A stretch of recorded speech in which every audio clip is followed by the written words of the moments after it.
मैं चाहता था आपको सिर नहीं झुकाना पड़े कमलनाथ के कारण। और मुझे याद है अपने छिंदवाड़ा में 2000 गांव में से 400 गांव में बिजली थी। 400 गांव। पहला काम मैंने शुरू किया कि बिजली आई, गांव गांव में बिजली भरे।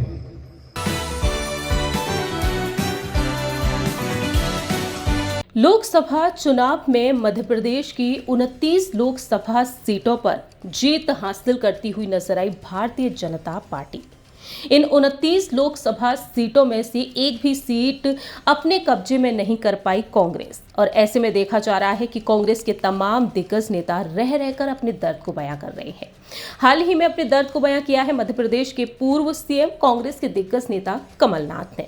दरअसल आपको बता दें कि कमलनाथ हाल ही में अमरवाड़ा पहुंचे। अमरवाड़ा विधानसभा सीट जहां पर उपचुनाव होने जा रहे हैं, और ऐसे में इन उपचुनाव को मद्देनजर रखते हुए कमलनाथ फुल फॉर्म में आ चुके हैं।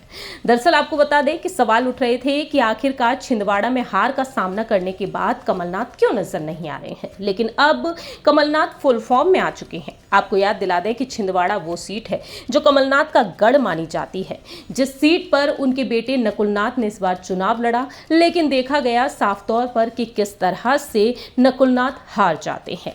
और इस हार को देखते हुए आज एक बार फिर से दर्द को बयां करते हुए देखे जा रहे हैं कमलनाथ। तो यहाँ पर सबसे पहले कमलनाथ का वो भाषण आपको सुना देते हैं कि बेटे की हार को लेकर दर्द बयां करते हैं, अपनी कामयाबियों को वह किस तरीके से गिनाते हैं, छिंदवाड़ा में रहकर उन्होंने क्या कुछ किया जनता के लिए, और वहीं दूसरी ही तरफ वह साफ तौर पर कहते हैं गद्दार शब्द का इस्तेमाल करते हुए कि सबक तो सिखाना ही पड़ेगा। सुनिए जरा।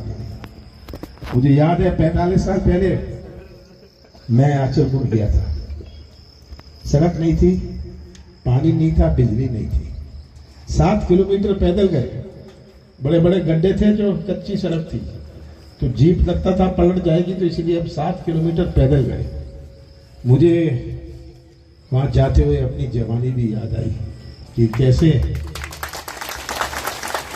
मैं आशीर्वाद लेने अपने पहले चुनाव के पहले दादाजी के पास, महाराज जी के पास गया था। आज ये बदला हुआ छिंदवाड़ा आप सबके सामने है। बहुत पुराना संबंध है आप सबके साथ, बहुत पुराना संबंध है। आपने छिंदवाड़ा की पहचान बनाई। आज छिंदवाड़ा की पहचान पूरे देश में है। आप जहां भी जाओ, आप कहो हम छिंदवाड़ा से आए हैं, आप छाती ठोक कर कह सकते हो हम छिंदवाड़ा से आए हैं। और मैंने आपका सिर झुकने नहीं दिया। कौन सा पाप किया मैंने? आप 45 साल से मुझे देख रहे हो, कौन सी गलती की, कौन सा जुल्म किया मैंने इन 45 साल में, कौन सा अन्याय किया मैंने? मैं चाहता था आपको सिर नहीं झुकाना पड़े कमलनाथ के कारण। और मुझे याद है अपने छिंदवाड़ा में 2000 गांव में से 400 गांव में बिजली थी। 400 गांव। पहला काम मैंने शुरू किया कि बिजली आई, गांव गांव में बिजली भरे, टोलों में बिजली भरे, टोले में भी बिजली लगने लगी। ये सब आपके सामने है। और जब मैं मुख्यमंत्री बना, पहला काम मैंने किया किसानों का कर्जा माफ करना। छिंदवाड़ा में पहली किश्त में 80,000 किसानों का कर्जा माफ हुआ। आज ये बदला हुआ हर रही आप सबके सामने, पर आगे का रास्ता भी बहुत लंबा है। अब तो उपचुनाव है। ये उपचुनाव क्यों है? ये धोखा कमलनाथ के साथ नहीं है, ये धोखा आपके साथ है। ये धोखा आपके हर परिवार के सदस्य के साथ है। ये धोखा पूरे क्षेत्र के साथ है। और यही बात आपको समझनी है कि ये चुनाव की कोई आवश्यकता नहीं थी। ये चुनाव भी धोखे से हो रहा है, और ये धोखा का बदला आपको लेना है। आपने सुना कि किस तरह से कमलनाथ ने अपनी बात रखी। अब आपको ये भी बता देते हैं कि अमरवाड़ा विधानसभा सीट जहां पर उपचुनाव होने जा रहे हैं, इसे लेकर इस समय एमपी में बीजेपी और कांग्रेस में खींचतान चल रही है, ठनी हुई है दोनों ही पार्टियों में। ये कांग्रेस की वो दुखती रग है जिसे भाजपा ने 2023 के विधानसभा चुनाव में जरा जोर से दबा दिया। 2023 के विधानसभा चुनाव में कमलेश शाह ने कांग्रेस की टिकट पर यहां से चुनाव लड़ा और जीत हासिल की थी, लेकिन 2024 में मार्च में कांग्रेस छोड़कर बीजेपी में वह शामिल हो गई। इसके बाद ये देखा गया था कि लोकसभा चुनाव में कांग्रेस की कब्जे वाली छिंदवाड़ा लोकसभा सीट बीजेपी ने ऐतिहासिक जीत हासिल की और इसी के चलते अब इस सीट पर उपचुनाव हो रहे हैं। फिलहाल अमरवाड़ा मंच पर जमकर आरोप प्रत्यारोप का सिलसिला चल रहा है। आपको जानकारी देते चले कि न सिर्फ कमलनाथ इस क्षेत्र का दौरा करते हुए नजर आए, बल्कि मध्य प्रदेश के मुख्यमंत्री डॉक्टर मोहन यादव भी इस क्षेत्र का दौरा कर रहे हैं। आज एक बार फिर से वह अमरवाड़ा पहुंचे और जनता के बीच दावे और वादे करते हुए नजर आए।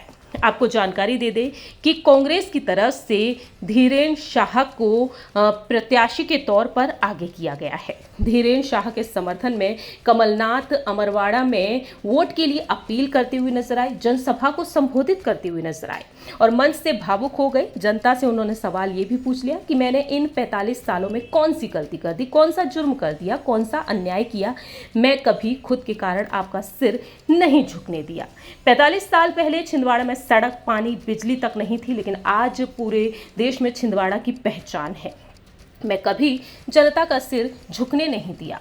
इस तरह से कमलनाथ ने अपनी बात रखी। मालूम हो कि अमरवाड़ा वो क्षेत्र है जहां पर कांग्रेस के प्रदेश अध्यक्ष जीतू पटवारी भी पहुंचे। न सिर्फ मंच पर कमलनाथ की मौजूदगी थी, बल्कि जीतू पटवारी भी उनके साथ नजर आए और ऐसे में कमलनाथ ने यहां पर दावे वादे किए हैं कि छिंदवाड़ा में पहली किस्त में 80,000 किसानों का कर्ज माफ हुआ। जब मैं मुख्यमंत्री बना तो पहला काम मैंने किसानों की कर्ज माफी का किया था और दूसरी किस्त मैंने चालू की थी जब हमारी सरकार नहीं रही। इस तरह से कमलनाथ कई बातें याद दिलाते हुए नजर आए।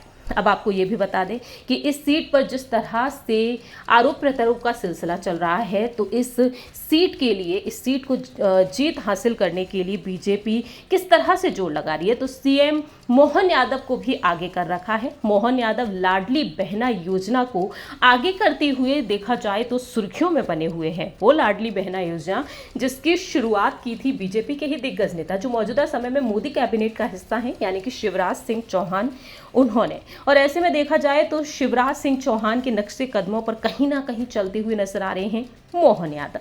आपको जानकारी देते चलें कि 10 जुलाई को राज्य की अमरवाड़ा सीट पर उपचुनाव है। 13 जुलाई को नतीजे सामने आएंगे। अमरवाड़ा विधानसभा क्षेत्र में मतदाताओं की संख्या लगभग 2,34,330 है और इसमें पुरुष मतदाता तकरीबन 1,18,010 है।